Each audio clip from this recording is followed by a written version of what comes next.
In the endless dark between stars, most visitors slip past unnoticed mute stones, icy fragments, silent drifters bound only by gravity.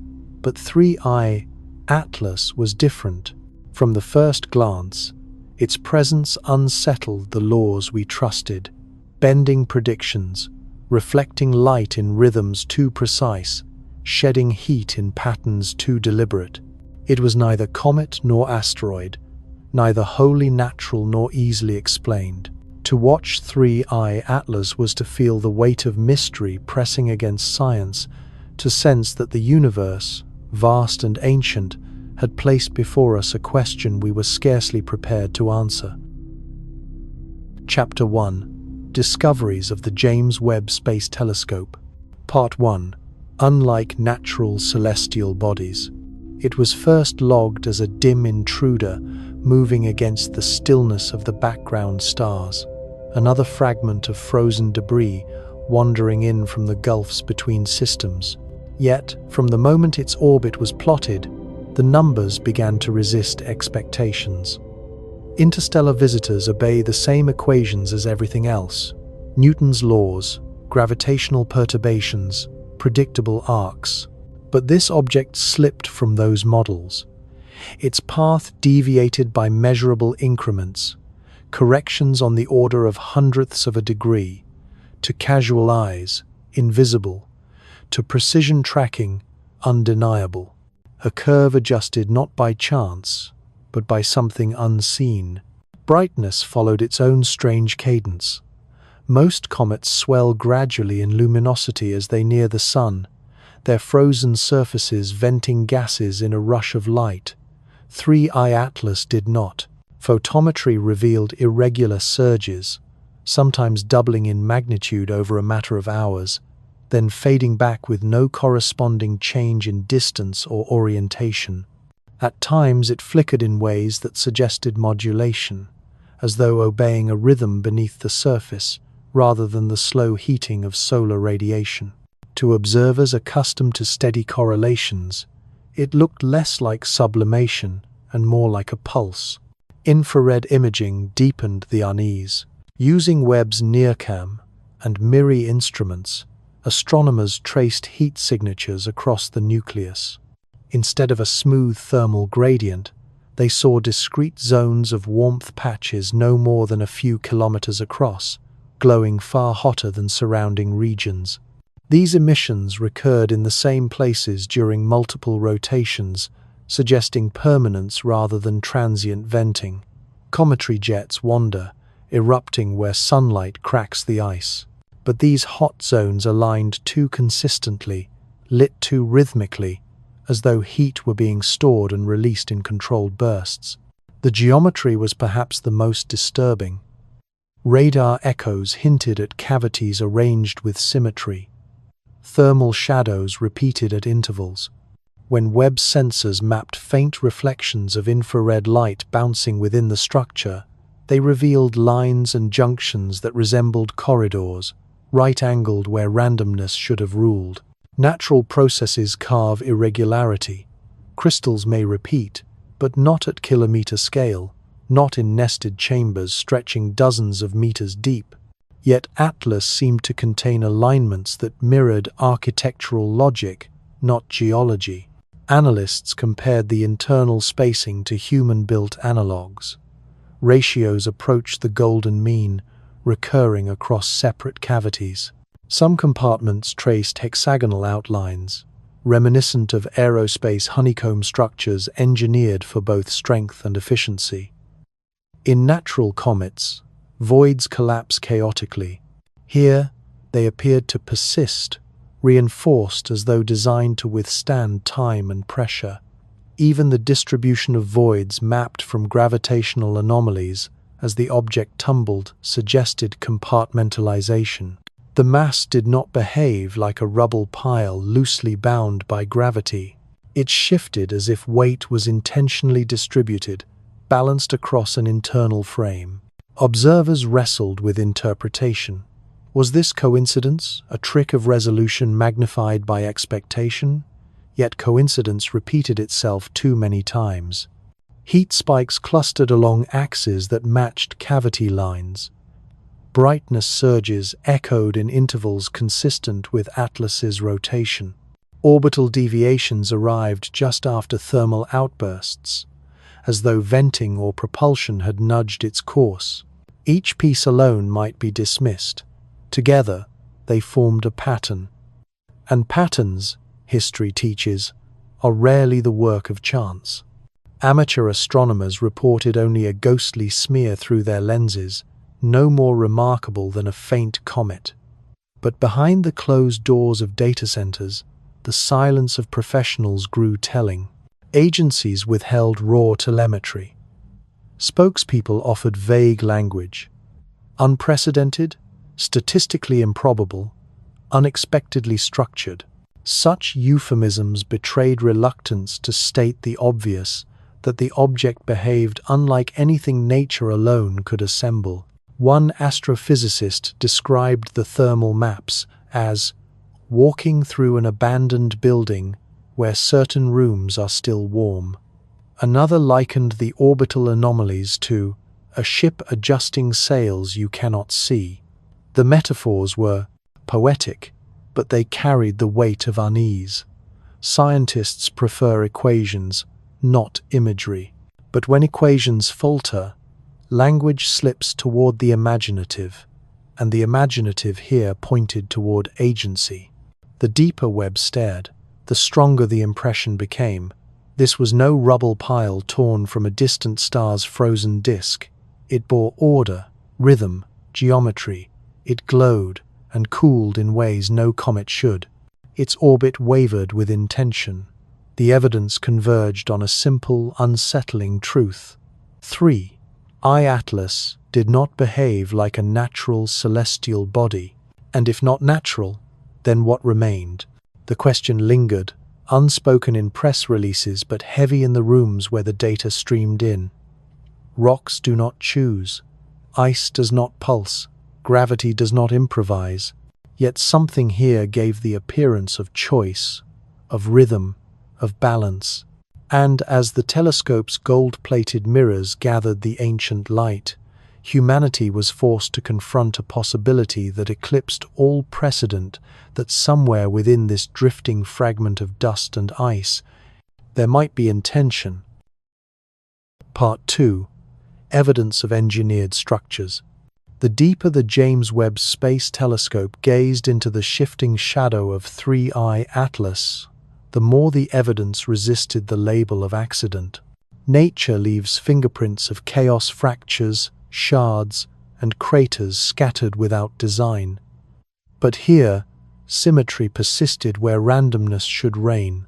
Patterns emerged, not just in the heat signatures, but in the very skeleton of the object, as if beneath its dusty cloak lay a framework assembled, not formed. High-resolution thermal mapping traced lines of warmth that converged along geometric axes. Instead of irregular venting, they created corridors of heat, stretching in parallel and intersecting at right angles. The distances between these axes repeated with uncanny consistency. 12 kilometers, then again 12, then 12 once more, as though measured by a ruler larger than mountains. It was not merely geometry, it was proportion. Ratios appeared, golden and whole, etched into void and stone. Such coherence spoke less of geologic collapse than of deliberate planning. Webb's spectroscopic instruments revealed still more unsettling truths. Light reflecting from interior cavities did not scatter randomly, as one would expect from jagged rock. It bounced with the discipline of smooth planes, as if walls had been carved or cast. Some reflections returned with polarization, a property suggestive of uniform surfaces aligned at consistent angles. Natural fractures produce chaotic glare. This was closer to a hall of mirrors, each surface responding with near-identical echo. Radar studies from Earth-based observatories confirmed hollows too symmetrical to dismiss. Cavities stretched in hexagonal grids, repeating across multiple layers. Natural honeycomb can form at small-scale crystals, basalt columns, the frozen cracks of drying mud. But here the repetition unfolded at the scale of city blocks, chambers spanning hundreds of meters, with edges sharp enough to suggest intentionality. Gravity alone could not account for the preservation of such structures in a body traveling light years, buffeted by radiation and micrometeorite strikes. To endure such journeys, the interior would have required reinforcement, perhaps ribbing, perhaps alloy. The notion of reinforcement implied engineering, and engineering implied a maker. Spectral analysis added a further whisper of the unnatural. Among the expected signatures of silicates, carbon compounds, and frozen volatiles, Webb detected faint but consistent anomalies, traces of complex polymers and metallic composites, not typically associated with primordial rock. At first, analysts suspected contamination from the instruments themselves, but repeated calibration removed that doubt. The fingerprints persisted peaks in the spectra, hinting at long-chain molecules aligned with synthetic plastics, glimmers of alloys forged in conditions unlike any stellar nursery we know. These were not abundant, scattered like ghosts through the data, yet their presence repeated too often to ignore. Rotation revealed something stranger still. As Atlas spun, certain cavities caught the sunlight and gleamed with a consistency impossible for rough surfaces. The glints appeared at fixed intervals, flashing like beacons, then vanishing until the object turned again. In natural bodies, reflections scatter irregularly. No two spins produce identical displays. Yet here, the sequence repeated like a code. Each rotation reproduced the same rhythm, as though panels or polished planes had been aligned intentionally to capture and release light. The suggestion of planning extended to its stability. While most comets tumble unpredictably, shifting their spin under the uneven thrust of outgassing, Atlas rotated with remarkable steadiness. Its axis held firm, deviating less than a fraction of a degree over weeks of observation. Engineers on Earth spend decades designing spacecraft capable of such stability, balancing mass and thrust to keep orientation constant. For a fragment of rock and ice, such precision was beyond expectation. Some researchers began whispering comparisons to architecture. The internal grid resembled the foundations of megastructures, compartmentalized like storage arrays or habitation modules. The spacing between voids mimicked the logic of load-bearing supports.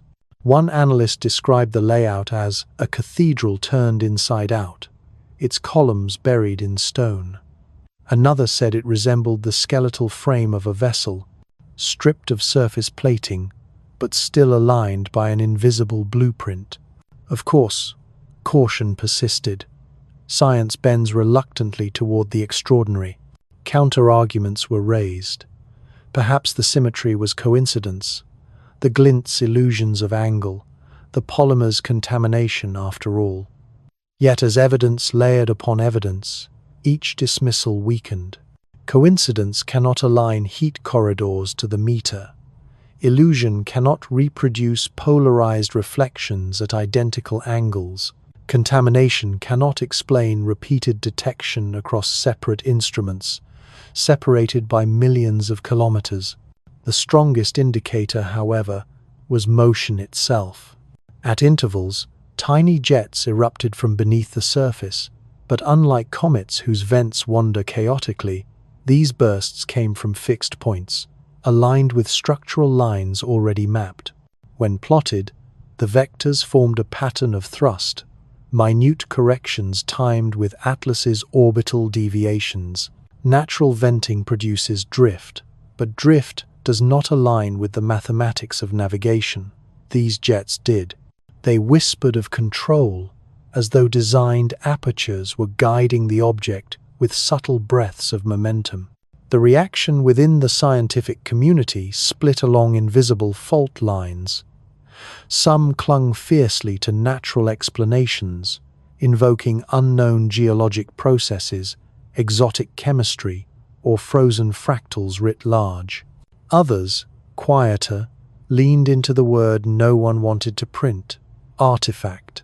To call it artifact was to call it made, and to call it made was to admit the existence of makers. One paper, circulated in closed circles but never officially published, modeled the internal cavities as potential modules. The mass distribution fit a framework consistent with reinforcement beams tens of meters thick.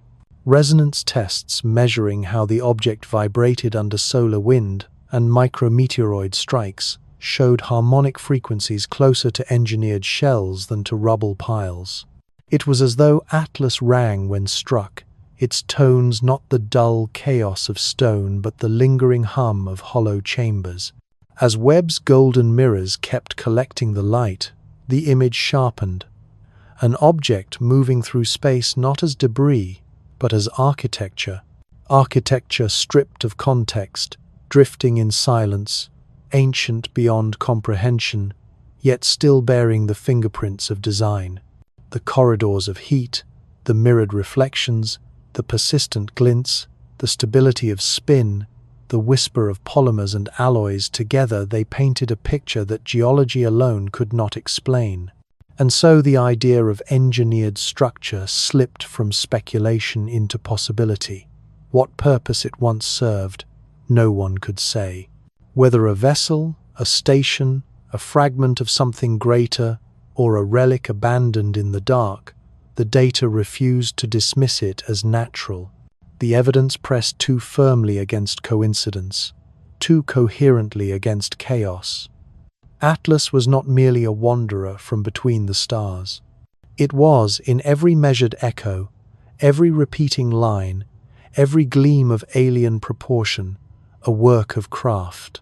And that realization transformed it from curiosity to revelation, from comet to construction, from stone to story. Part 3. Data from NIRCam and MIRI. The light collected by the James Webb Space Telescope is ancient by the time it reaches its golden mirrors. Photons, stretched and cooled by distance, whisper across billions of kilometers to be trapped and bent into focus. For most celestial objects, Webb's instruments simply confirm what astronomers already expect: molecular fingerprints of ice, rock, or gas, thermal maps of comets venting as they near the sun, spectral lines neatly aligned with natural chemistry. But when Webb trained its NIRCam and MIRI instruments upon 3IATLAS, what returned defied not only expectation but classification. NIRCam, designed to probe the near-infrared spectrum with exquisite sensitivity, painted the first unsettling portrait. Instead of a uniform surface reflecting sunlight in irregular patches, it revealed regions of striking coherence. Strips of emission aligned like seams, glowing brighter than their surroundings. These seams stretched for kilometers, their spacing too consistent to be accident.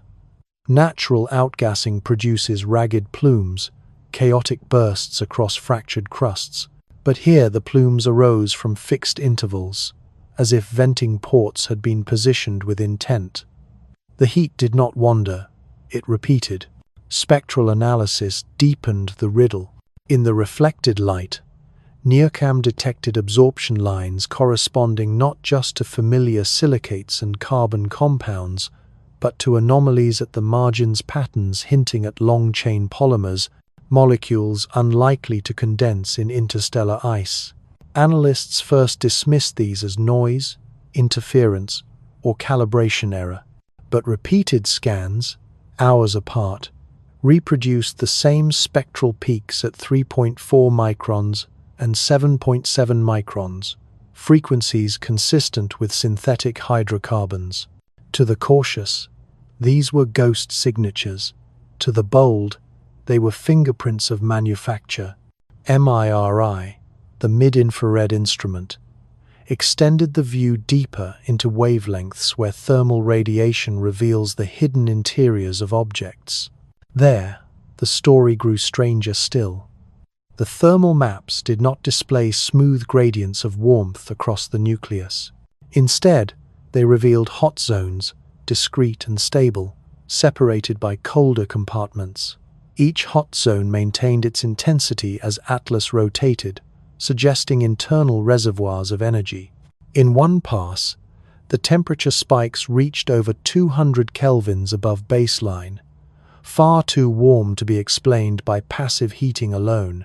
More perplexing was their geometry: circular patches, equidistant from one another, glowing in synchrony. MIRI's spectrometers detected emission features inconsistent with natural minerals. Faint peaks suggested the presence of alloys, nickel-iron blends perhaps, but aligned with spectral responses more typical of forged than primordial metal. Some signatures hinted at silicon carbide composites, substances rarely abundant in natural bodies, but prized in human engineering for their resilience under extreme stress. Again, skepticism reigned. Could interstellar chemistry produce these compounds by chance? Perhaps. But to produce them in repeating zones, aligned with cavities already mapped by radar, was another matter. One sequence of MIRI observations captured the most haunting evidence yet. As Atlas rotated through 90 degrees, a flare of infrared light escaped from a cavity previously dark. It brightened sharply, plateaued, then extinguished with mechanical precision. Natural vents do not switch off, they fade as gases deplete. Yet here the emission ceased as though a valve had closed. The timing aligned with orbital anomalies, already tracked tiny nudges in the object's path that coincided with these bursts of heat. The suggestion was unavoidable. The vents functioned not as accidents, but as thrusters. Correlations multiplied. NIRCam mapped reflective planes glinting at regular intervals. MIRI mapped thermal bursts emerging from those same coordinates. NIRCam traced absorption signatures of complex molecules. MIRI confirmed heat output consistent with controlled release. Independently, each dataset could be questioned. Together, they formed a lattice of evidence difficult to ignore. Two instruments, designed for different tasks, converged on the same conclusion: Atlas was not merely glowing, it was acting. Scientists accustomed to statistical caution struggled to interpret the flood of data. Peer review hesitated. Official reports softened language: anomalous, unprecedented, unmodeled behavior. But the numbers spoke with sharper edges. One internal memo, never released publicly, summarized: emission intervals correspond to rotational harmonics within 0.3%. This degree of correlation suggests designed synchronization, not natural coincidence. Another compared the heat patterns to a distributed power grid, cycling through modules with controlled output. Imagery from NIRCam added a final layer of strangeness. By stacking exposures, analysts reconstructed faint structures silhouetted against the reflected light. They saw outlines of cavities too regular, edges too clean. Some resembled corridors, others compartments, each reflecting light in ways that implied flat surfaces. In natural comets, light scatters from roughness. Here it behaved as if bouncing from walls. The metaphor of architecture returned, uninvited but insistent. Amid the silence of official agencies, independent researchers pieced together the fragments. They compared NIRCam and MIRI datasets, aligning spikes in infrared emission with anomalies in orbital trajectory. They mapped the positions of reflective planes and found them evenly distributed around the object's rotation axis, as though designed for balance. They calculated the energy output of each thermal flare and concluded that, while small, they were sufficient to alter course in deliberate increments. One group, working anonymously, published a draft claiming the pattern matched low-thrust propulsion, slow, steady corrections, akin to ion engines, but on a scale unfathomable for a drifting comet. The implications gnawed at the community. If Atlas was guided, then it was built. If it was built, then it was ancient, for its voyage spanned interstellar distances. And if it was ancient, then what we observed through NIRCam and MIRI were not malfunctions of rock, but the decaying whispers of technology far older than us. For days, data flowed steadily, each new observation strengthening the case. Webb's instruments had no bias, no imagination. They recorded only what the photons told them, and the photons told a story of symmetry, rhythm, and intent. They told of cavities that lit like lanterns, then went dark as if commanded. They told of surfaces that reflected with the discipline of mirrors, not the chaos of stone. They told of molecules and metals out of place, arranged in patterns too coherent to dismiss. The conclusion remained unspoken in official channels, but whispered everywhere else. The NIRCam and MIRI data did not describe a comet. They described a structure moving not by accident, but by design. A structure that bore the unmistakable scars of engineering, drifting in silence through the dark, revealing itself only when the most powerful eyes humanity had ever built dared to look closely enough. Chapter 2: Technical and Architectural Features. Part 1: Design and Layout. From the first glimpses provided by James Webb's instruments, the object betrayed a logic in its form that was difficult to reconcile with the accidents of geology. Stones fracture without symmetry, ice accumulates without order, gravity shapes bodies into rough ellipsoids or tumbling rubble piles. Yet within Atlas there appeared the faint but persistent outlines of design. As the data accumulated, what emerged was not the language of chaos, but the faint grammar of architecture. When the thermal maps were overlaid with radar echoes and infrared reflections, an unsettling picture began to form. Lines of energy distribution traced across the surface and into the interior, not scattered, but aligned. Compartments revealed themselves in ordered arrays, repeating with mathematical regularity. Distances between cavities repeated as though measured. Angles between walls fell consistently at 90 or 60 degrees, shapes favored by engineers for their efficiency, but alien to the irregular hand of nature. It was as if the object had been laid out like a blueprint, each module assigned its place, each corridor extending where it was intended to go. The layout spoke of compartmentalization. Observers noted that the internal voids, rather than being one collapsed cavern, seemed arranged in grids. Some were hexagonal, others rectangular, but they were spaced evenly, connected by passage-like structures. The cavities did not collapse into one another randomly. They held separation, like rooms in a vast complex. In the faint resonance signatures, scientists could even detect harmonic differences between adjoining chambers, as though each had been tuned to a different function. At larger scale, the distribution of mass appeared deliberate. Astronomers noted that the object's spin remained unusually stable, resisting the chaotic tumbling that destroys most comets. Such stability implied balanced weight, symmetry in distribution, a design that minimized wobble. Calculations suggested that the largest compartments were placed symmetrically around the rotation axis, like ballast arranged to keep a ship steady. This was architecture that understood motion, engineering that accounted for the stresses of interstellar travel. Light itself traced the outlines of structure. As Atlas rotated, certain planes flashed with disciplined regularity. These reflections suggested broad, flat surfaces, perhaps panels or plating long eroded, yet still holding the geometry of their placement.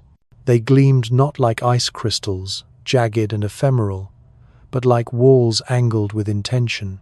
Every rotation reproduced the same rhythm of flashes, mapping out the orientation of repeating structures around the body. When rendered into models, these flashes outlined concentric rings and cross-sections that mirrored the logic of human urban planning zones, corridors, symmetry, balance. The arrangement seemed to embody efficiency.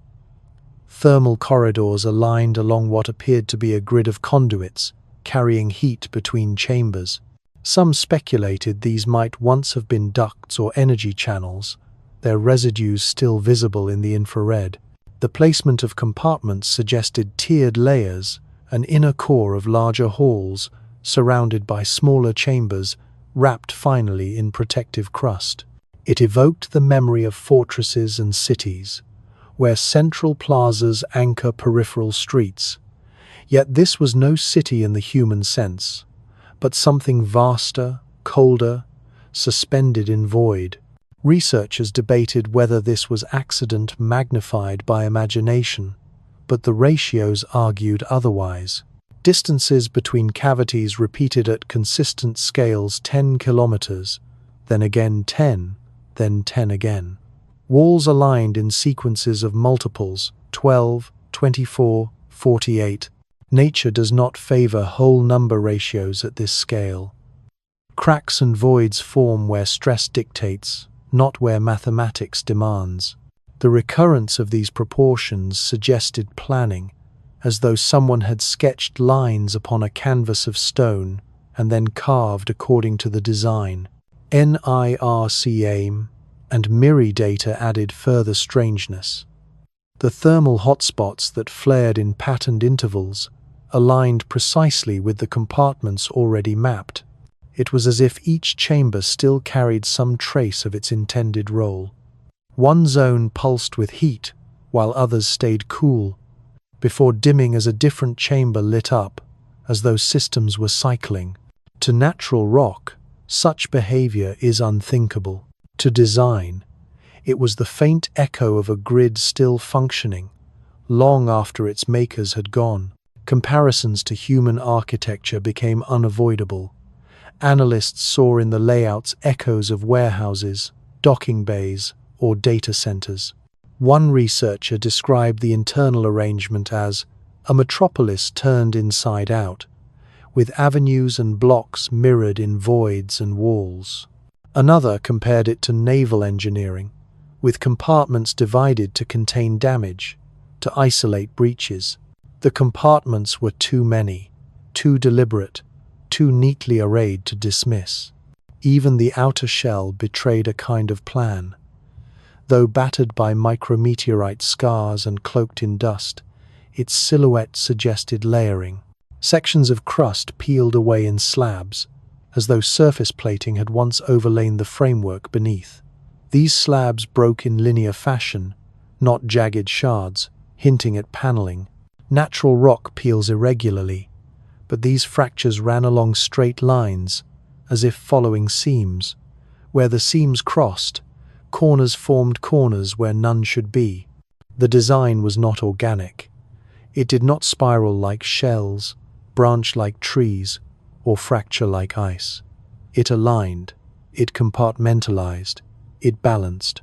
To the cautious eye, it whispered of purpose, of a layout sketched for reasons now forgotten.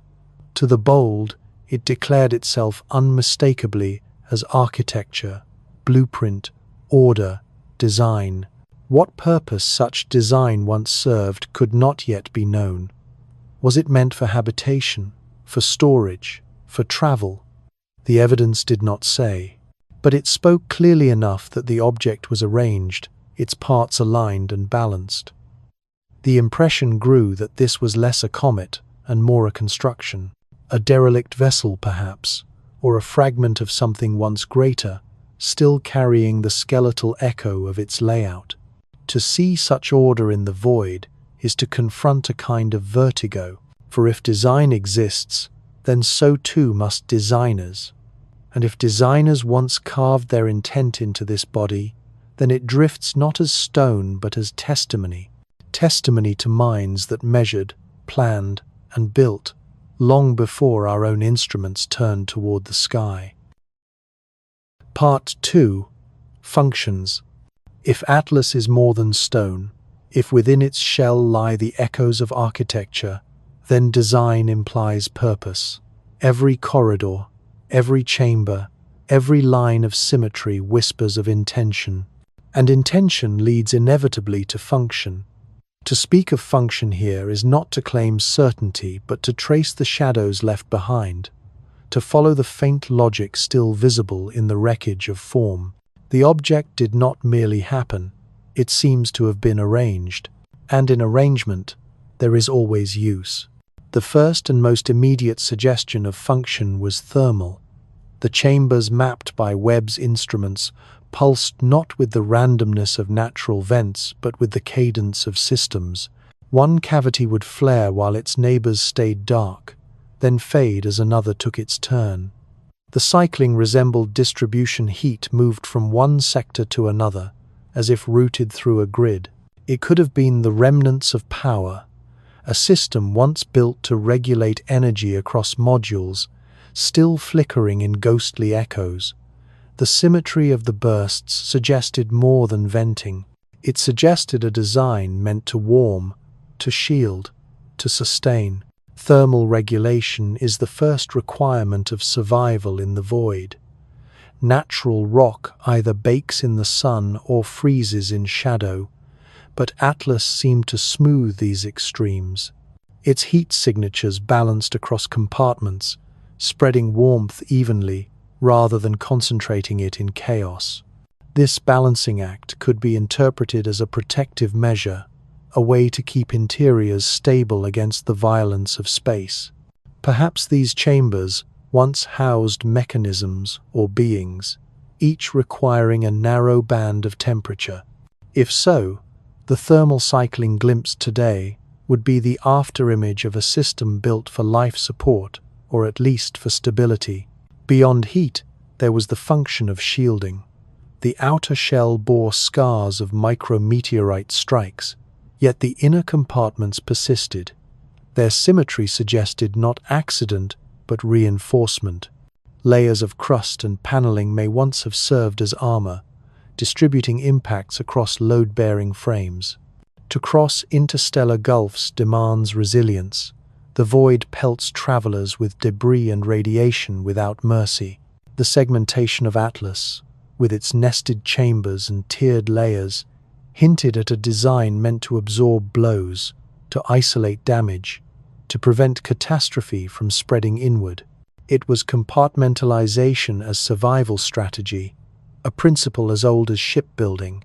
Divide the hull into watertight rooms so that when one floods, the vessel still endures. Storage was another possibility written in the geometry. The larger voids, evenly spaced and symmetrically arrayed, bore the dimensions of repositories. In resonance tests, they rang with lower harmonics, the tones of cavernous hollows. Such spaces might have served as silos, reservoirs, vaults for energy or matter.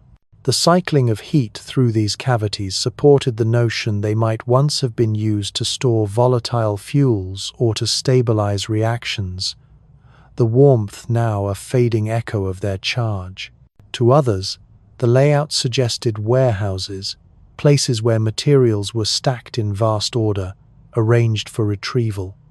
To call them storehouses is to admit ignorance of their contents, but not of their form. Their form is too deliberate to deny.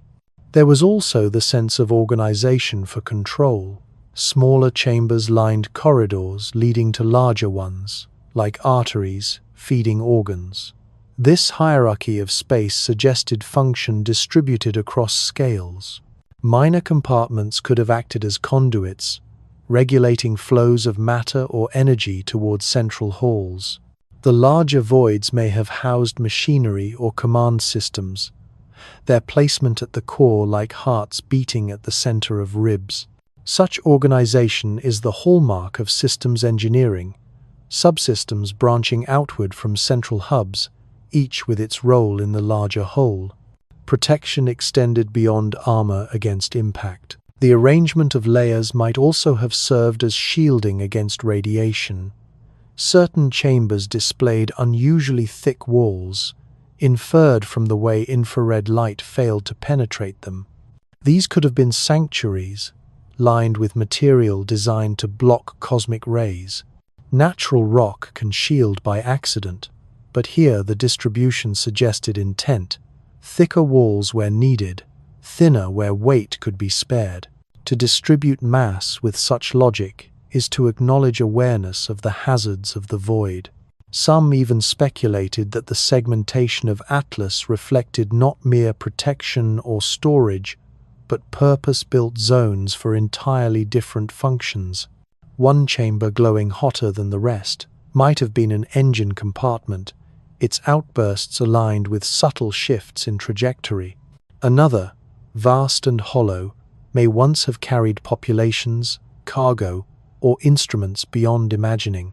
Still others, smaller and clustered, could have served as nodes for communication or processing, the echoes of their resonance still detectable as faint harmonics in the data.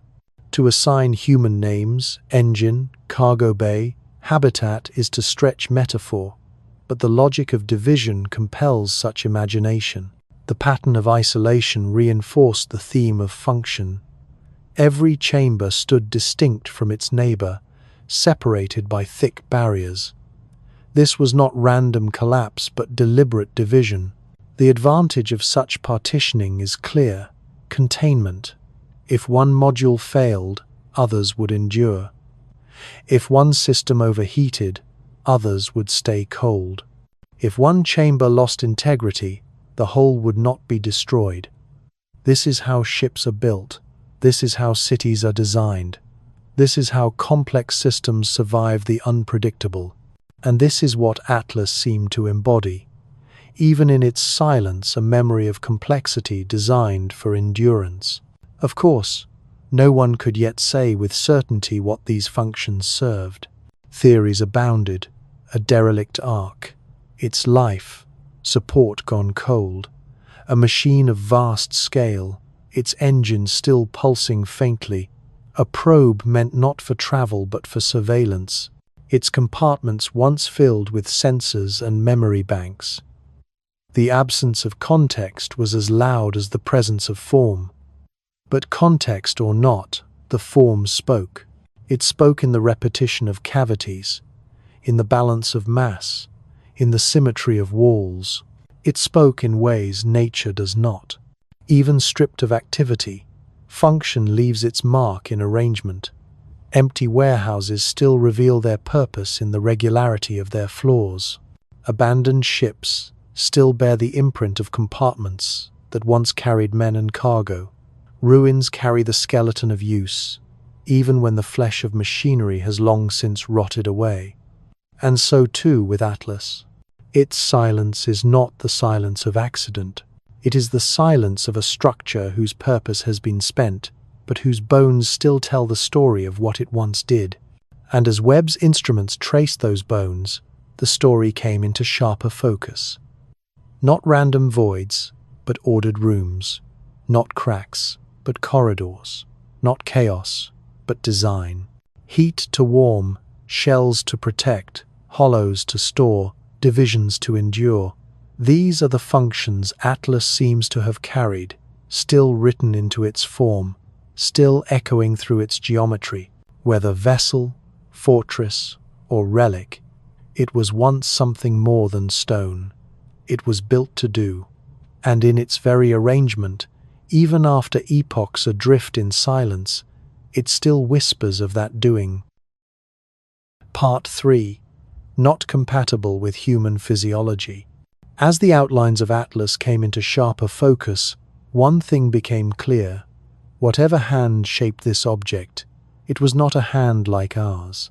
The architecture bore the logic of design, but its logic did not align with the dimensions of human bodies or the limits of human biology. To step into such a place, if one could, would not feel like entering a home. It would feel like trespassing into a scale meant for something other, something that moved with different rhythms, breathed under different conditions, endured different extremes. The first indication was proportion. The chambers mapped by Webb's instruments dwarfed familiar human spaces.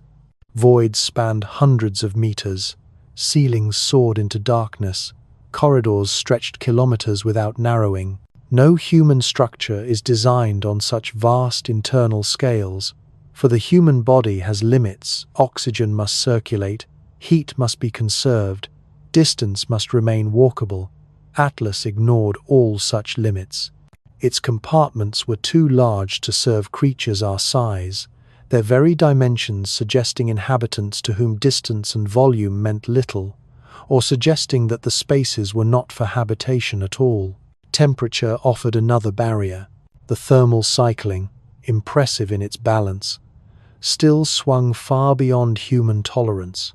Heat spikes of 200 kelvins over baseline would scald. Troughs dropping hundreds below freezing would kill. No chamber stabilized within the narrow band required for flesh and blood. If these spaces were meant to be occupied, the occupants did not share our fragility. Or perhaps the chambers were never intended for living beings, but for machinery, immune to heat and cold, pulsing with functions alien to metabolism. Radiation compounded the hostility. Analyses suggested that while some walls were unusually thick, others were paper-thin, their shielding uneven by human standards. A human body requires consistent protection from cosmic rays, solar storms, and the ceaseless background hum of the universe. Atlas did not offer consistency. Certain compartments seemed exposed by design, as though whatever once occupied them either required radiation or could not be harmed by it. To human biology, such exposure would be lethal. To other biologies, it might be nourishment. Atmosphere was absent entirely. No trace of breathable gases was detected within the mapped cavities, no residues of oxygen, nitrogen, or the trace balances life on Earth depends upon. Instead, the spectrometers found emptiness, punctuated only by faint chemical ghosts, volatile compounds, long evaporated into space, hints of exotic molecules, traces of polymers clinging to walls. To humans, these were poisons or void. To others, perhaps they were sustenance. The architecture spoke not of air but of vacuum, as if designed for beings that thrived without lungs, or for machines that needed no breath. Even the surfaces betrayed indifference to human needs. Where light fell, it reflected in sharp, dazzling planes, blinding rather than illuminating. Where darkness pooled, it consumed entirely, offering no gradient, no comfort of half-light. To walk there, one would stumble from glare to abyss, a place built for senses unlike ours. Perhaps the architects perceived radiation outside our spectrum, navigating not by sight but by wavelengths invisible to us. To them, these corridors may have glowed with clarity. To us, they would remain disorienting voids. Scale returned again in the spacing of compartments.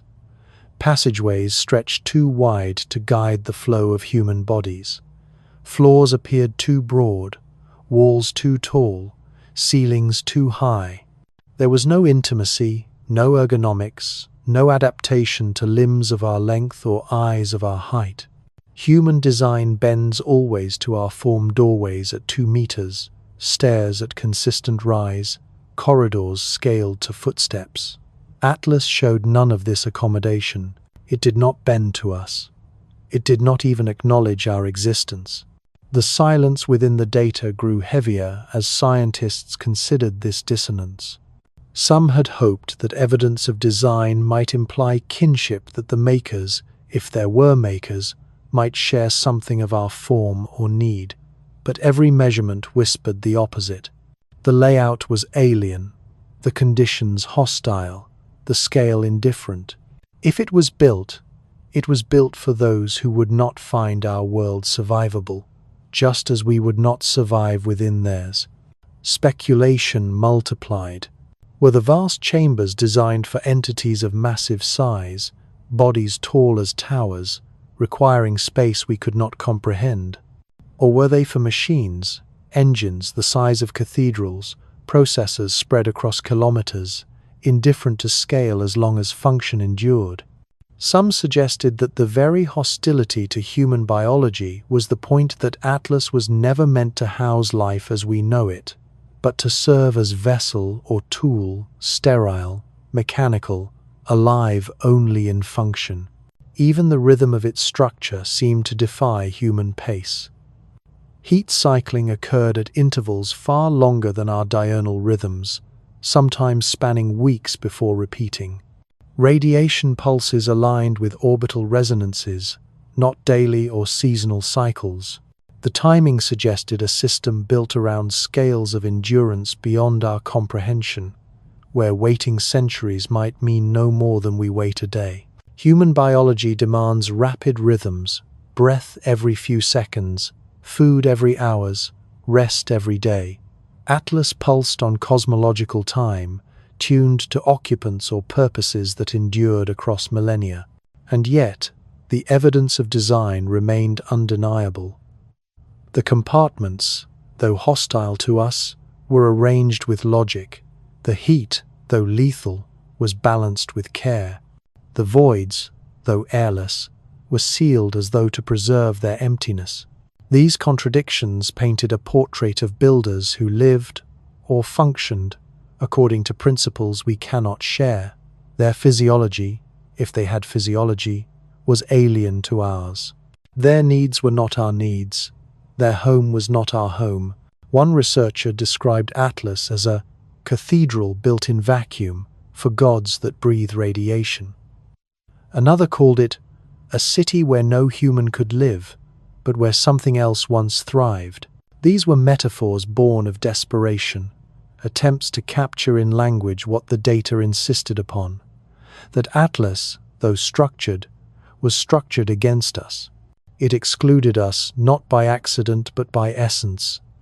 To enter such a place would be to enter death, unless one came armored in layers of machinery, wrapped in protection, and even then, only as an intruder.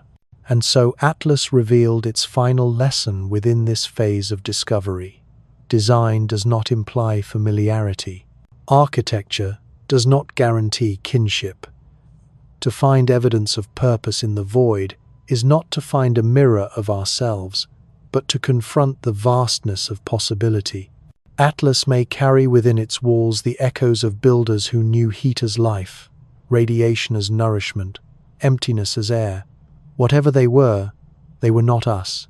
And that realization was as profound as the discovery itself, for in the alien proportions of Atlas, humanity was forced to admit that if we are not alone, then those who are not alone with us may be strangers beyond recognition. Chapter 3: Effects and Reactions. Part 1: Consequences for Science.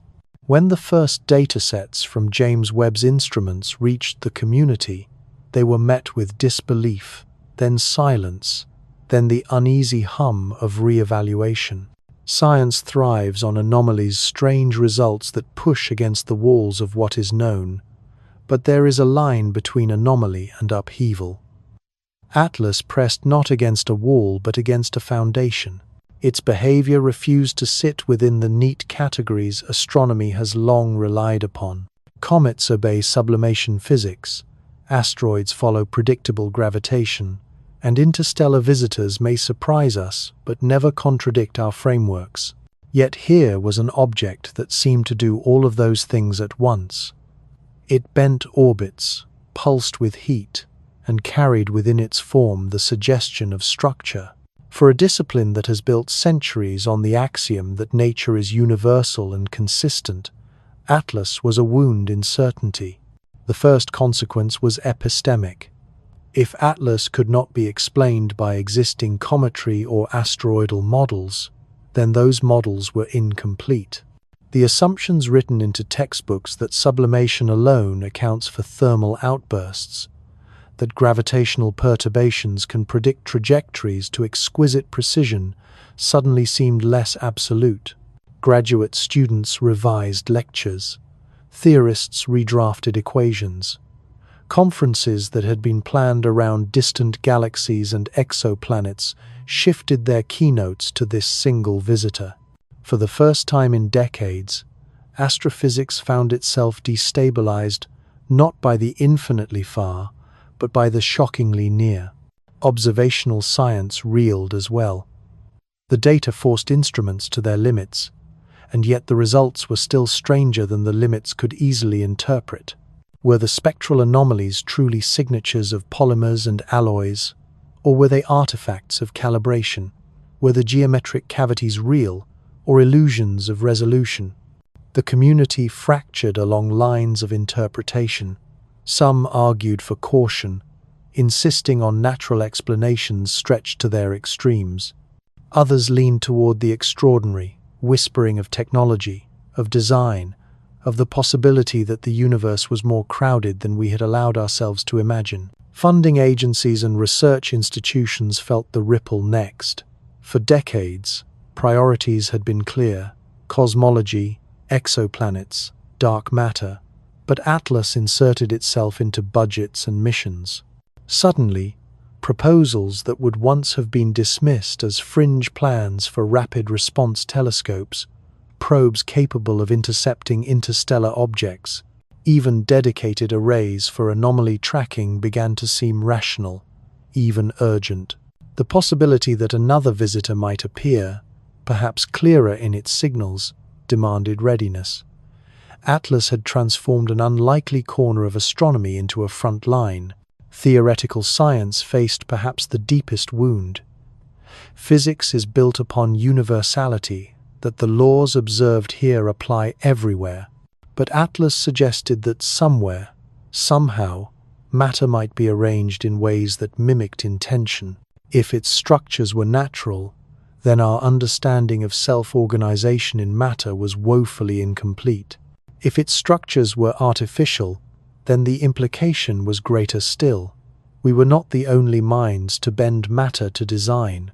Either answer eroded the simplicity of the cosmos as we had known it. Either answer demanded new theory, new imagination, new humility. Even the philosophy of science was shaken. For centuries, scientists had drawn sharp boundaries between data and myth, between what is measured and what is believed. But Atlas blurred the line. Its patterns evoked architecture, its emissions hinted at propulsion, its symmetry echoed planning. Data alone carried the suggestion of narrative. Researchers found themselves speaking in metaphors, cathedrals in vacuum, vessels of stone because their equations had no language for intent. The act of describing Atlas itself became a negotiation between rigor and poetry, fact and story. In this way, Atlas did not just test science's content, it tested science's culture. The implications reached further still. Astrobiology, long starved of hard data, suddenly had a focal point. For decades, the field survived on speculation, on faint biosignatures from exoplanets and the enduring silence of radio searches. Now there was a body within our solar system, carrying evidence ambiguous, contested, but real that design might exist beyond Earth. Even if Atlas proved natural in the end, the very possibility galvanized the discipline. It gave astrobiology not just legitimacy but urgency, as if the cosmos had tossed us a riddle demanding answer. Planetary defense absorbed its own lesson. If objects like Atlas traverse interstellar space, then our solar system is not a sealed chamber, but a crossroad. The models predicting only rare intrusions had already been broken by Oumuamua and Borisov. Atlas shattered them further. The universe, it seemed, was busier than we had calculated. That busyness carried risk. If an interstellar fragment could pass this close, perhaps another might not pass but strike. Atlas was anomaly, but its very existence reminded us of vulnerability. The call for detection systems, for early warning radars, for strategies to intercept or deflect, grew louder under its shadow. Meanwhile, the social sciences of knowledge found material of their own. Atlas demonstrated how quickly the boundary between science and society blurs when data whispers of the extraordinary. Researchers who had spent careers in obscurity suddenly found their inboxes filled with requests from media and governments. Papers that should have been reviewed in silence leaked to forums, igniting speculation faster than consensus could form. The culture of secrecy, the hesitance of institutions to release raw data, only fed the hunger. Atlas was no longer a scientific object, it was a cultural one. And that transformation carried consequences for trust, for authority, for how science itself would be conducted in an era of anomalies. For the scientists themselves, perhaps the deepest consequence was personal. To dedicate a life to patterns, to the reassuring hum of equations, is to build identity upon certainty. Atlas stripped that certainty away.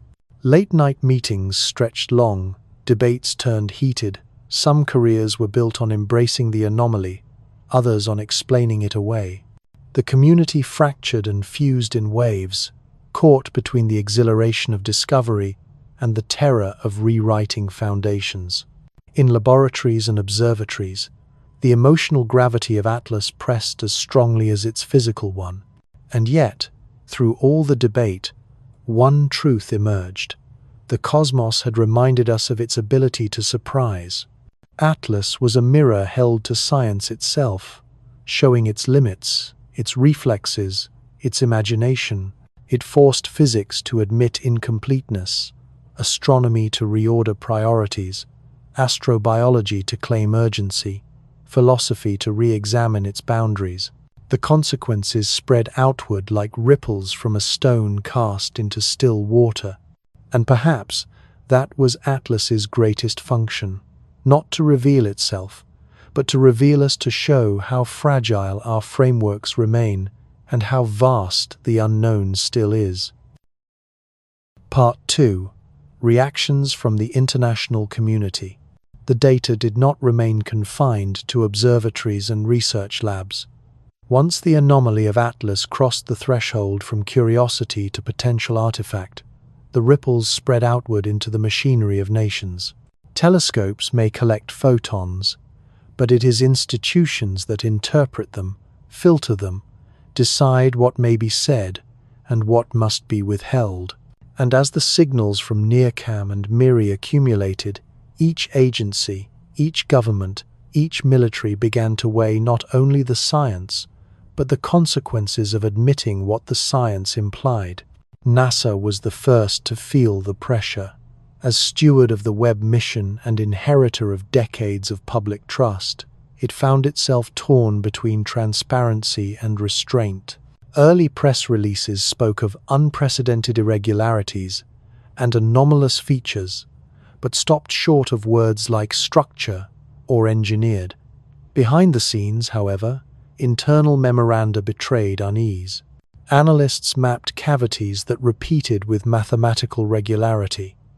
Engineers compared the orbital corrections of Atlas to controlled thrust. Senior officials debated how much could be disclosed without igniting panic or ridicule. Some argued for openness, insisting that science demanded honesty. Others, more cautious, feared that speaking too boldly would transform speculation into geopolitical crisis. NASA's voice, usually clear, became layered with hesitation, its language careful, its pauses longer than usual.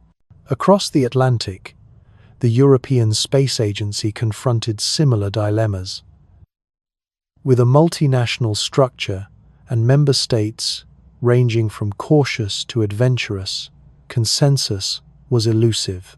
Some European scientists argued that Atlas was the most significant astronomical discovery since the telescope itself, demanding immediate publication of raw data.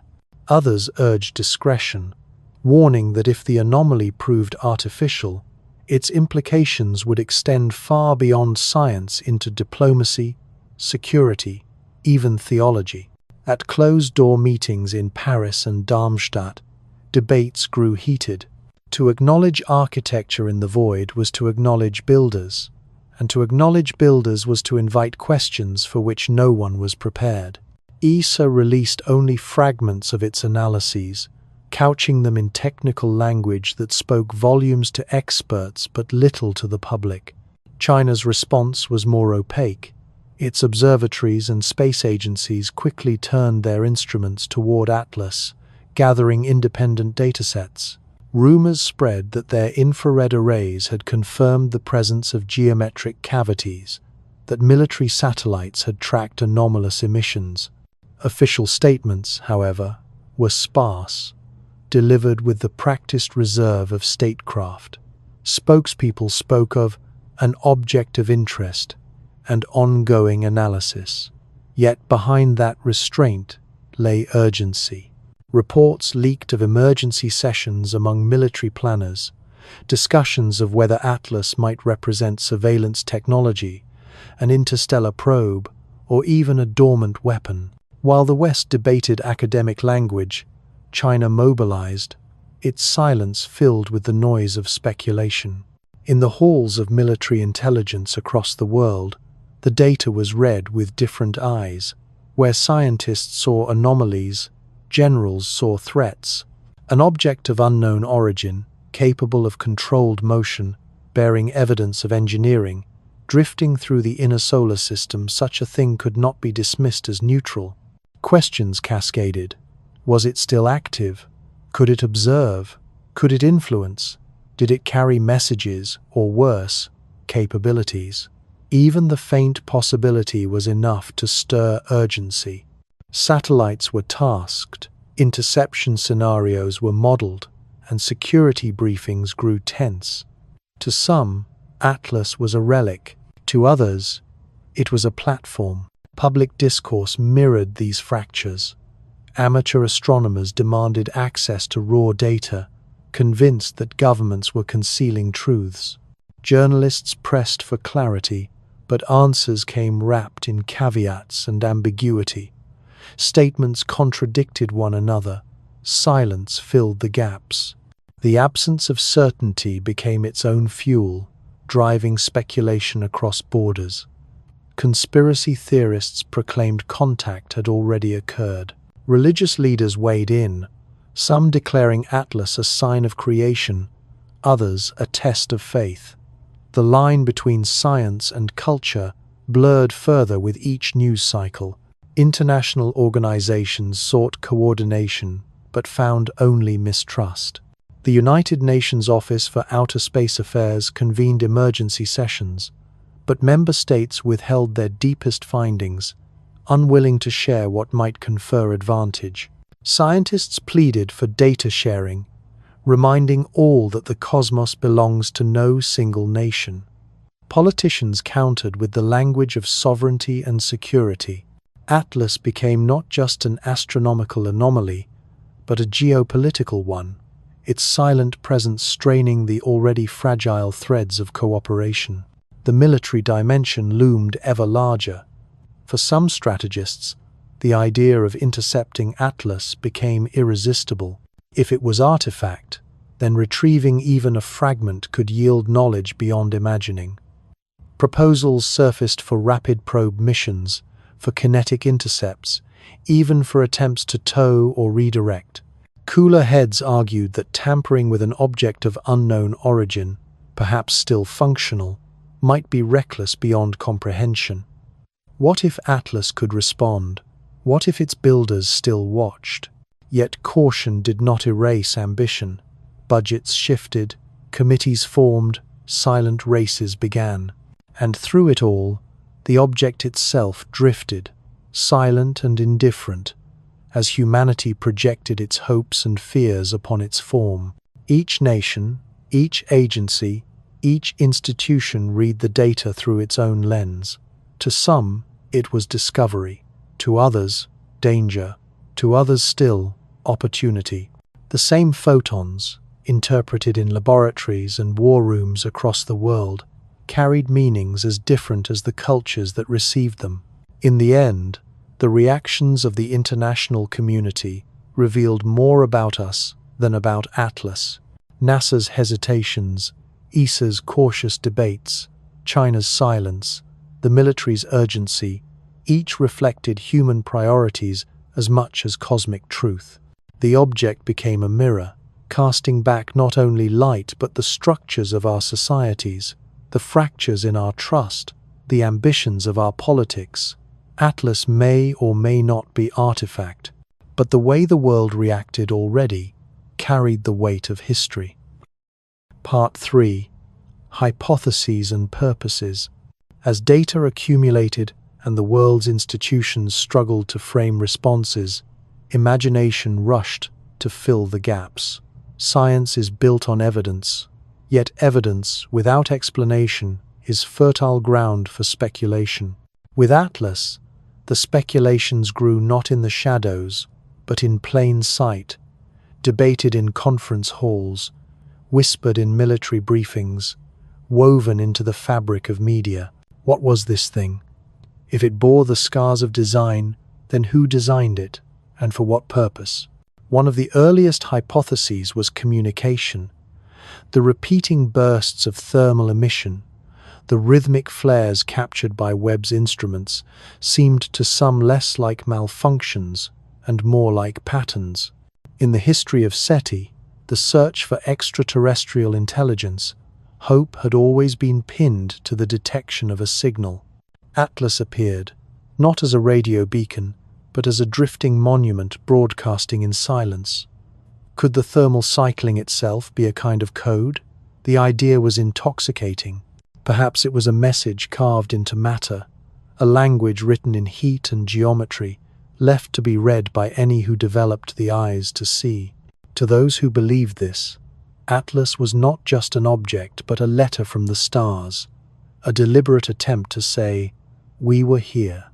Others saw in Atlas less a message than a machine. The probe hypothesis gained traction among engineers, who studied its stability, its subtle orbital adjustments, the apparent regularity of its compartments. It was easy to imagine it as an interstellar scout, dispatched from some distant origin to drift between stars.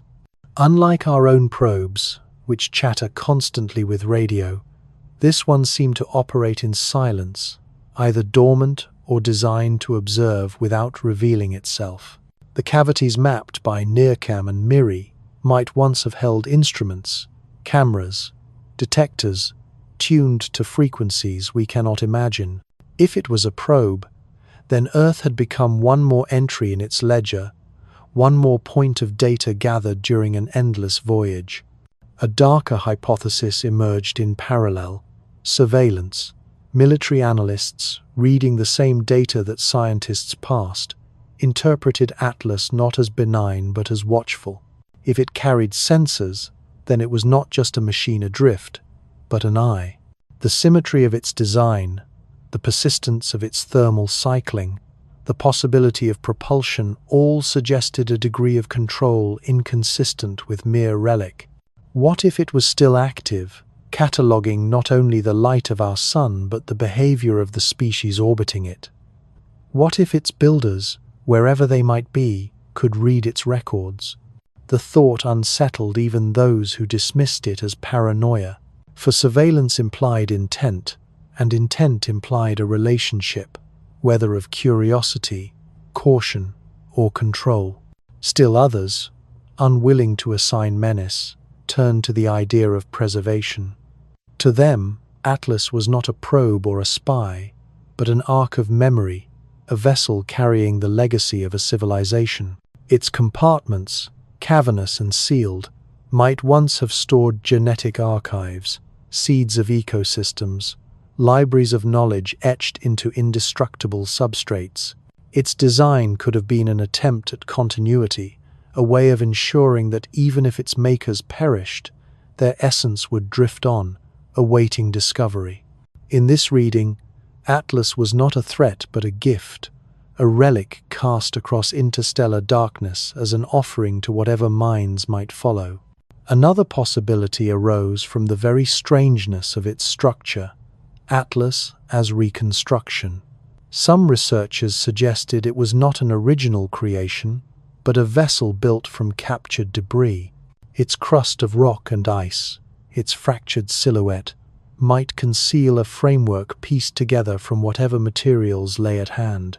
This made it less like a ship and more like a scaffold, a platform of reuse and adaptation. If so, then the builders were pragmatic, repurposing nature itself into artifact. Such a method implied resilience, the ability to thrive in scarcity by transforming chaos into design. It also implied that there might be others like it, hybrids drifting unnoticed, camouflaged as ordinary comets, until their interiors betrayed them. The boldest thinkers entertained the possibility of intent directed at us. What if Atlas was not adrift, but aimed? Its trajectory, threading so close to Mars, so visible from Earth, might be more than accident. Perhaps it was meant to be found, meant to be noticed once our instruments reached sufficient power. This interpretation framed it as a threshold.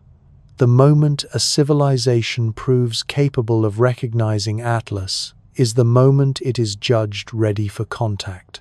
The object, then, would be less discovery than initiation, a test quietly waiting in the dark, revealing itself only when the watchers below grew wise enough to see. Each hypothesis carried its own weight, and none could be dismissed entirely. Patterns hinted at code, structure hinted at machinery, cavities hinted at archives, silence hinted at surveillance, trajectory hinted at intent. The ambiguity was fertile, allowing every perspective to find purchase. Scientists sought natural explanations, stretched thin. Militaries sought defenses. Philosophers sought meaning. The same photons, interpreted through different lenses, became letters in different alphabets. What united them all was recognition of scale. Whether message, probe, arc, or spy, Atlas represented a project of staggering ambition. To construct something so vast, to launch it into interstellar void, to preserve it across epochs, demanded technologies and timescales far beyond our own. Its mere existence, if artifact, was proof that intelligence elsewhere had not only risen but endured long enough to cast seeds between stars. The implications rippled across every discipline: astronomy, biology, theology, politics. If Atlas was built, then we were not the first. And if we were not the first, then we were not alone. Yet amid the swirl of hypotheses, caution remained. To leap from anomaly to certainty was to betray science itself. Every interpretation risked projecting human fears and desires onto silence. Was Atlas a message?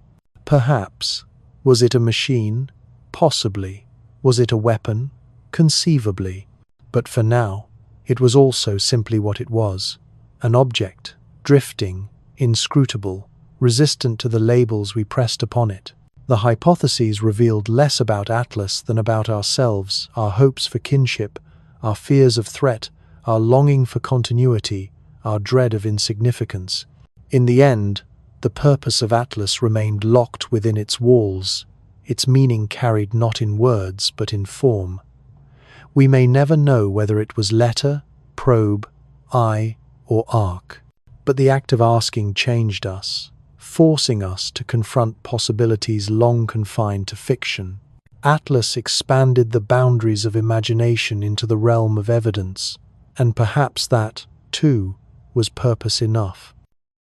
Chapter 4: Evidence of Operational Status.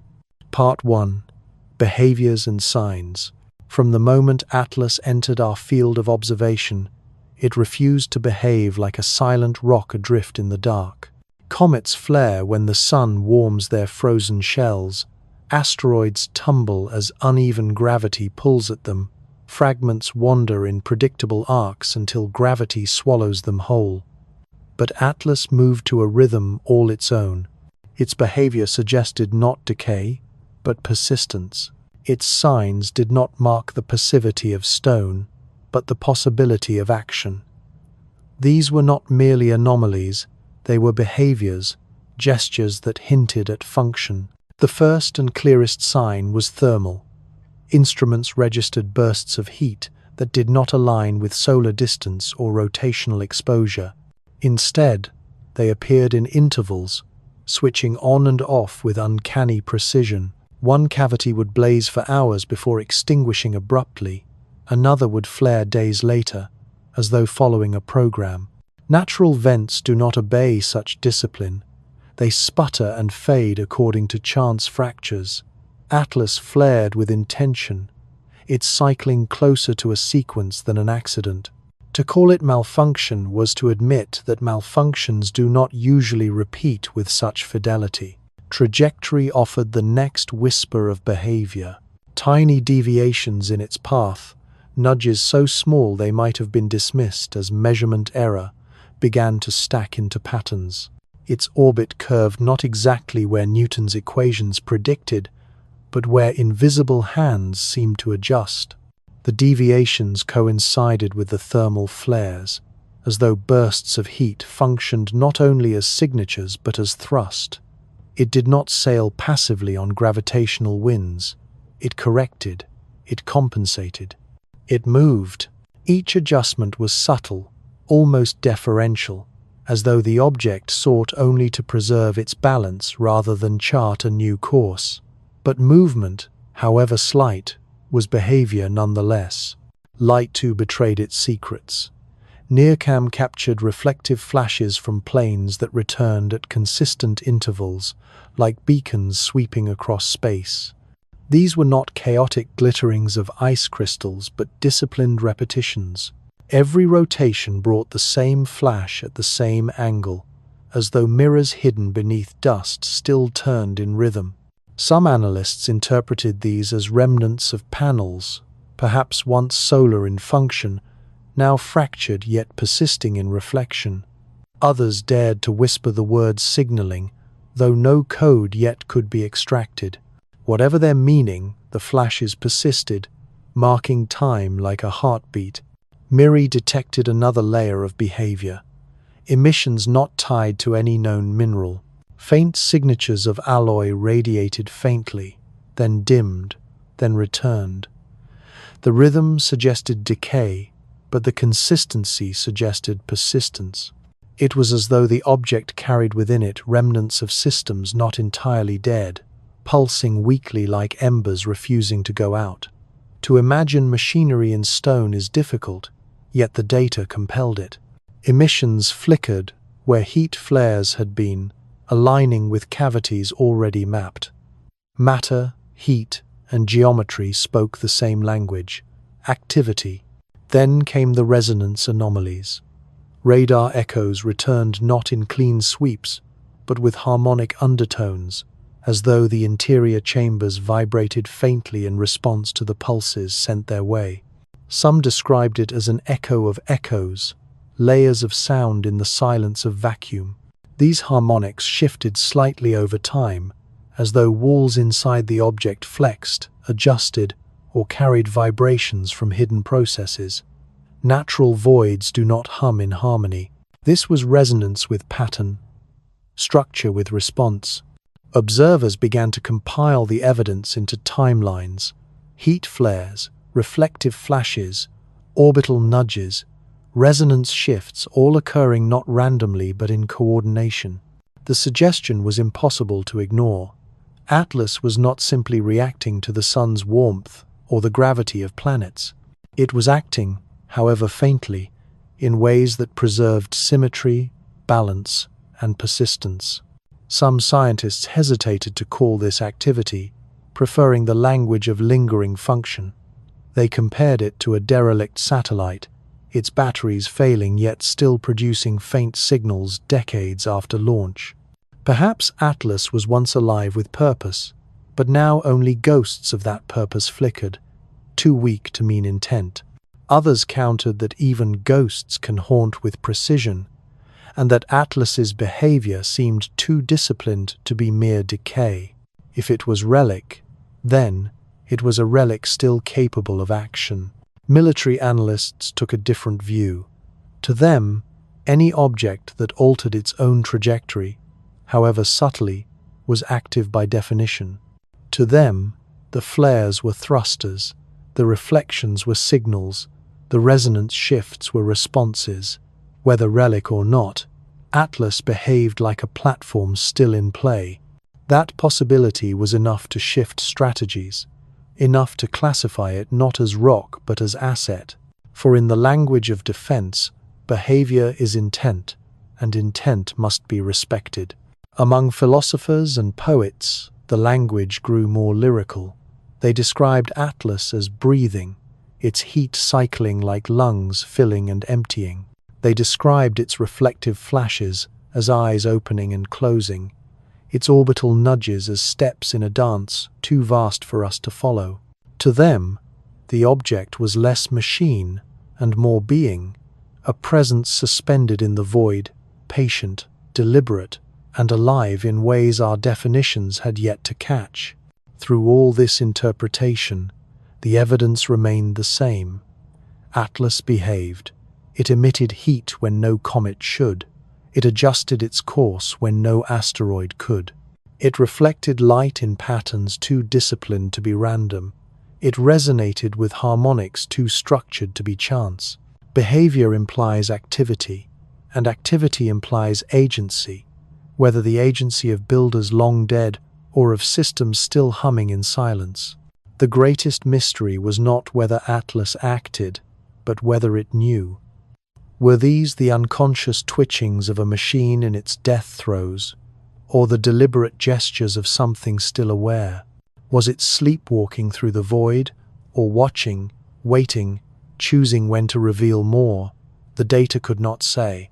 It could only show the signs: heat, light, motion, resonance. Signs that, taken together, spoke not of death, but of persistence. And so the catalogue of behavior grew. Scientists logged emissions with timestamps, traced deviations in orbit, mapped the geometry of reflections, charted harmonics shifting with time. Each entry whispered the same conclusion, even if no one dared write it aloud. Atlas was not a silent stone. It was a participant in the cosmos, however faint, however alien. Its very presence redefined what it meant to call something active. For in the silence of space, even the smallest flare, the faintest nudge, the weakest hum was enough to declare, "I am still here." Part 2. Movement. Movement in the cosmos is meant to obey simplicity. Bodies fall along orbits carved by gravity, predictable to decimal precision, their courses determined by mass, distance, and time.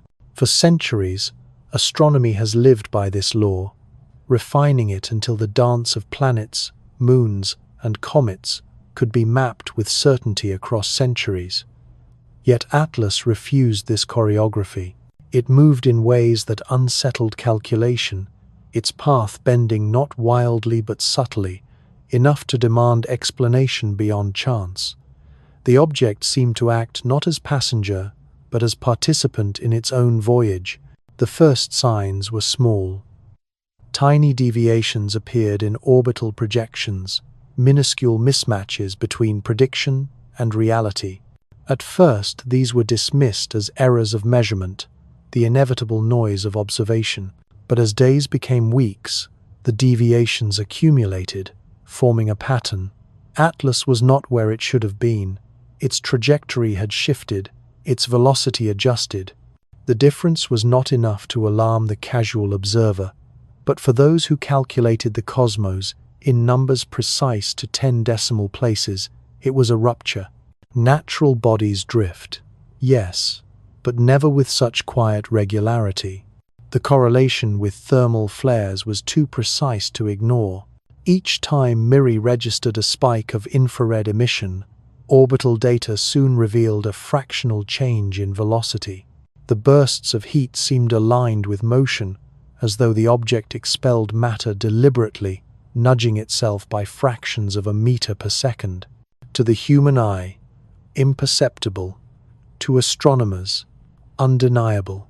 In this pattern lay the shadow of propulsion, Not the violent thrust of rockets, but the patient push of something older, steadier, subtler. Atlas did not simply fall, it steered. Reactions to solar weather added further strangeness. As the sun released waves of charged particles, Atlas responded with variations too orderly to be passive. Other comets erupted chaotically under such bombardment, their surfaces venting unpredictably.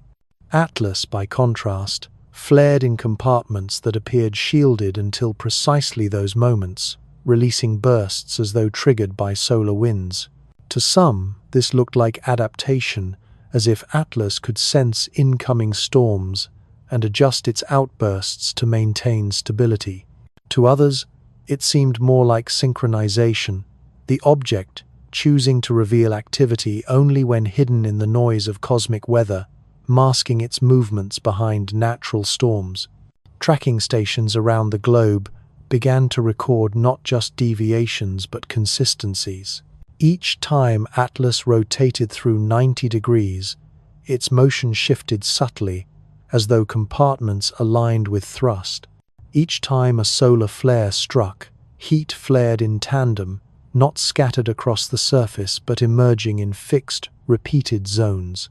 These alignments spoke of choreography, a pattern of movement that betrayed order behind apparent chaos. Nature can mimic order for a moment. Sustaining it across weeks of observation is another matter entirely. What troubled scientists most was not the deviations themselves, but their restraint. Atlas never lurched, never surged, never broke orbit in spectacular fashion. Instead, it moved as though conserving energy, as though guided by principles of efficiency familiar to human engineers. Small adjustments, minimal corrections, the kind of slow control that extends lifespan and reduces risk. It was not only moving, it was moving wisely. Models were rewritten, first to accommodate solar radiation, then to account for possible mass ejection, finally to admit propulsion as hypothesis. The equations bent reluctantly, dragging centuries of assumption with them. In classrooms, students once taught that all comets drift passively were confronted with slides showing Atlas bending prediction after prediction. To admit movement beyond gravity was to admit intent, or at least system, and that shift alone marked a turning point in science. Philosophers of science began to remark that Atlas blurred the line between natural and artificial motion. Is a glacier artificial if it carves valleys with seeming purpose? Is a volcano intentional when it vents in rhythm? Atlas seemed to inhabit the border, acting too deliberately to be nature, too silently to be machine. Yet the outcome was the same: motion out of place, behavior beyond expectation. The military, reading the same orbital data, drew sharper conclusions. An object that could alter course, however faintly, was by definition active. If it could adjust trajectory, then it could aim. If it could aim, then it was no mere rock but a craft, whether derelict or functional. Discussions of interception intensified. Plans were drafted for probes to fly close, to capture images, even to retrieve samples. But fear restrained action. For if Atlas could move, it might also react. And to provoke reaction from an artifact of unknown origin was to invite consequences unknowable. Among the public, the story of movement captured imagination. Headlines spoke of the comet that steers itself, of the rock that won't sit still. Commentators likened it to a drifting whale correcting its path with slow beats of a hidden tail. In whispered corners, some spoke of a visitor deliberately pacing itself through the solar system, adjusting its route to ensure visibility, to be noticed by the species just now capable of noticing. The suggestion was speculative, but speculation thrived in the silence left by official caution. The motion of Atlas became more than data. It became metaphor. To some, it symbolized resilience, a relic enduring across light years. by steering through chaos. To others, it symbolized surveillance, an eye shifting position to gain better view. To yet others, it symbolized patience, a traveler adjusting its steps as it passed through a village of strangers, careful not to collide, but unwilling to disappear unseen. Whatever interpretation one chose, the fact remained. Atlas moved, and in moving, it spoke. For the scientists mapping its every deviation, the experience was humbling. Equations that had once predicted with certainty now bent beneath anomaly. Instruments designed to confirm now revealed contradiction. The cosmos, long imagined as predictable, once again revealed its capacity to astonish. Atlas's motion was more than a puzzle. It was a reminder that in the vast dark, not everything drifts in silence. Some things move with purpose, whether ancient, residual, or alive. In the end, the evidence was inescapable. Atlas did not merely fall along its orbit. It shifted, corrected, responded. It flared with heat in tandem with motion, adjusted in step with storms, aligned its compartments with thrust. These were the behaviors not of stone but of system, not of relic but of participant. However faint, however restrained, Atlas declared itself in its own language of movement, and those who watched could not help but feel that they were witnessing not drift, but journey. Part 3. Responses to waves. Signals. Signals were sent as curiosity first, then as experiment, and finally as test. Humanity has long whispered into the cosmos, broadcasting greetings in radio, beaming pulses towards stars, scattering probes like bottles into an endless sea. But with Atlas, the direction of attention reversed. The object was close enough, strange enough, suggestive enough that the impulse was irresistible. Send a wave, watch for response. And in the watching, something unsettling emerged. Radar pings came first. Deep space arrays swept their beams across the object, expecting the usual echoes of stone-clean reflections, shaped only by surface roughness and angle. Instead, the returns bent and flickered. Some echoes arrived fractionally delayed, as if deflected along hidden corridors. Others returned with harmonic undertones, faint layers beneath the main signal, suggestive of resonance rather than reflection. The echoes shifted with time, as though the interior of Atlas was not static, but adjusting, modulating how the waves were answered. Natural bodies scatter. This one seemed to reply. Radio transmissions followed, simple pulses at chosen frequencies, designed not to communicate but to test reactivity. Most bodies absorb or ignore such signals. Atlas, however, betrayed anomalies. Instruments recorded faint emissions at harmonics of the incoming frequencies, subtle but consistent, as though the object mirrored back fragments of what it received. Some emissions persisted long after the initial pulse, decaying slowly, as if the object held the signal within itself before releasing it. Analysts argued whether this was artifact or intention, but intention whispered from the pattern. Repetition without randomness, delay without chaos. Even passive exposure told a story. As cosmic rays washed across its surface, Atlas responded with emissions not aligned with solar distance or background flux. Bursts coincided with peaks in particle showers, like reflexes triggered by stimulation. One chamber in particular, mapped in earlier surveys, flared each time a major wave of solar particles struck. The synchrony was uncanny, repeating across multiple events, suggesting sensitivity, even receptivity. The object behaved less like inert matter and more like a resonator tuned to external fields. The most startling moments came when multiple signals converged. In one session, radar pings from Earth overlapped with a solar storm sweeping outward.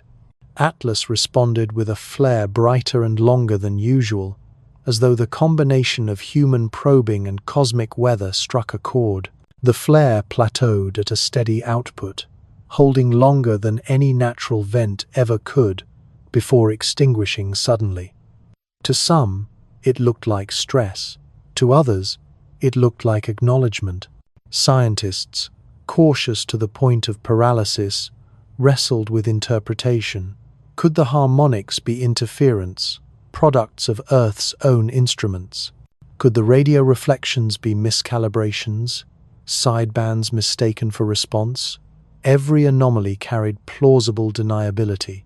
Yet the accumulation of patterns weighed heavy. Each time a wave struck, something happened. Each time something happened, it repeated with too much fidelity to dismiss. At what point does correlation bleed into communication? The possibility that Atlas was not only active but responsive divided the community. Some argued that if response existed, it was mechanical rather than conscious, a relic system still humming with feedback loops. Just as a capacitor bleeds current when charged, Atlas might simply re-emit energy without design. Others countered that even such mechanical echoes, if preserved across millennia, implied sophistication systems built to last, to react, to hold function in the silence of ages. And some, bolder still, suggested the unspoken, that Atlas might still be listening. Military strategists read the data with unease. To them, reactivity meant potential interaction. If the object could absorb and return signals, then it was not inert.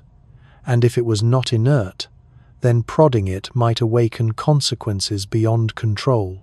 Whispered discussions arose. Should we cease transmissions, lest curiosity be mistaken for intrusion? Or should we increase them, probing harder, pressing until the object revealed more? The debate mirrored humanity's oldest dilemma in the face of the unknown. Approach or withdraw, knock louder or stay silent. Among the public, news of responsiveness ignited imagination. Some envisioned Atlas as a sleeping sentinel, stirring faintly when touched. Others cast it as a cosmic archive, releasing fragments of stored information when waves struck its shell. Still others framed it as test, a device designed to react only when a civilization developed the means to reach it with signal, a silent exam awaiting the first student bold enough to send a pulse. The story slipped easily into myth, the object transformed into oracle. Each anomaly became prophecy, each harmonic, a whisper of language yet unread. Philosophers of technology saw in Atlas's responsiveness a mirror of our own machines. We build devices that wake when pinged, networks that answer queries, systems that echo signals back. To encounter such behavior in the void was to confront the possibility of kinship in method, if not in form. Atlas responded not with words but with patterns, not with sentences but with harmonics. Perhaps it spoke not in language but in resonance. Its dialogue carried not in meaning but in rhythm. If so, then to study its echoes was less to read text than to listen for music. Through all the speculation, the evidence held steady. Waves struck, signals returned, flares coincided, harmonics persisted. Whether relic feedback or active listening, Atlas engaged with its environment in ways no natural body should. It did not ignore. It did not remain silent. It answered, however faintly, however strangely, and in answering, it crossed the boundary between object and actor. The implications stretched beyond science. If Atlas could respond, then it could perceive. If it could perceive, then it could choose. And if choice lay within its silent shell, then the question was no longer only what it was, but what it might do. That question lingered in observatories, in boardrooms, in military councils, in whispered conversations late at night. Not only what is Atlas, but who is it to us? The final irony was that even in seeking answers, humanity had become part of the experiment. Every wave we sent, every radar ping, Every transmission became stimulus. Every stimulus evoked response. In probing Atlas, we revealed ourselves, announcing our presence, our curiosity, our persistence. Perhaps that was the true test, not how Atlas reacted to us, but how we reacted to Atlas's reaction. And in that recursive dance of signals, the line between observer and observed blurred, until all that remained was dialogue, silent, cryptic, but dialogue nonetheless. Part 4. Potential form of communication. Gravitational waves are the faintest of messengers, ripples that stretch and compress the very fabric of space-time as they pass. For decades, humanity had no ears to hear them. Only in the last handful of years did detectors sensitive enough massive interferometers chilled and shielded from every tremor open windows to their music. We expected to hear only the collisions of black holes, the cataclysms of neutron stars. But when Atlas drifted into our neighborhood, some began to wonder, what if a structure, vast and ancient, might use these same ripples not as accident, but as language? The first whispers of possibility came not from telescopes, but from instruments designed for cosmic violence. Arrays tuned to capture space-time ripples noticed fluctuations coinciding eerily with Atlas's passage. The anomalies were faint, so faint that many dismissed them as noise. Yet they appeared not randomly, but in sync with known emissions from Atlas, thermal flares, orbital nudges, harmonics in radar echoes. The timing aligned too often for coincidence. Each burst of activity seemed shadowed by a tremor in space-time itself, tiny distortions rippling outward in patterns too deliberate to ignore. Skeptics argued at once. Our detectors were built to sense giants colliding across billions of light-years, not a modest body within our solar system. How could something the size of Atlas disturb space-time in measurable ways? The energies required seemed beyond comprehension, and yet the data persisted. Perhaps it was not power alone that mattered, but method. Just as humans can whisper into a microphone and be heard across oceans, perhaps Atlas had means of shaping gravity subtly, channeling effects far greater than its mass should allow. If so, then what we observed were not byproducts, but pulses. Some analysts mapped the distortions into sequences, noting ratios that repeated 1, 2, 3, pause, 1 to 2, pause, 1, 2, 3 again. The resemblance to rhythm was unsettling. Nature may produce waves, but rhythm speaks of arrangement. Was Atlas drumming against spacetime itself, its pulses the deepest of messages, carried not on light but on the geometry of reality? To imagine communication through gravity was to imagine a language immune to silence. Electromagnetic signals scatter, fade, and die. Gravitational ripples pass through matter unscathed, ignoring obstacles, arriving where no light can. If Atlas were using such pulses, then it carried the most profound of tools, a voice that could cross not only distance, but epochs. Long after dust dims signals of radio, long after civilizations fall quiet, space-time itself remembers the song. For builders who thought in spans beyond stars, no medium could be more fitting. Some hypothesized that Atlas's internal compartments, arranged with eerie symmetry, might be part of such a system. Cavities aligned in grids could serve as resonators, vibrating in response to stored energies, releasing them in carefully shaped bursts. Each pulse, too faint to shake a planet, could still ripple across space, coded in timing, amplitude, or pattern. What Webb and our detectors caught may not have been accidental emissions but deliberate whispers, fragments of an ongoing conversation we had only just learned to overhear. Military minds recoiled at the implications. A structure capable of shaping gravitational waves would hold influence beyond comprehension. Could such pulses alter orbits, destabilize satellites, disrupt delicate technologies on Earth. To admit communication was to admit capacity, and capacity hinted at power. Strategists urged caution, even silence, warning that to prod Atlas further might awaken forces far beyond defense. Scientists countered that evidence for hostility was absent, that what we saw looked more like message than weapon. Yet the debate lingered, a reminder that interpretation is colored as much by fear as by data. Among philosophers and dreamers, the hypothesis sparked awe. If Atlas pulsed through space-time itself, then it was not merely speaking, it was singing into the deepest structure of existence. To receive such a message would be to realize that intelligence elsewhere had mastered not only matter and energy, but the fabric of reality itself.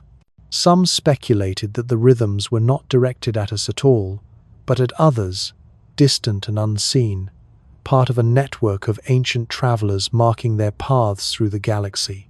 In this view, Atlas was less an isolated relic and more a node in a chorus, its pulses threads in a cosmic symphony too vast for us to hear in full. Yet others entertained an even stranger possibility, that the pulses were not communication outward, but inward, maintaining coherence within the object itself. A ship or ark might use gravitational modulation to hold its structure stable against stresses of interstellar travel, to synchronize systems across compartments, to preserve rhythm against entropy. In this sense, what we interpreted as message might simply be heartbeat, a system keeping itself alive.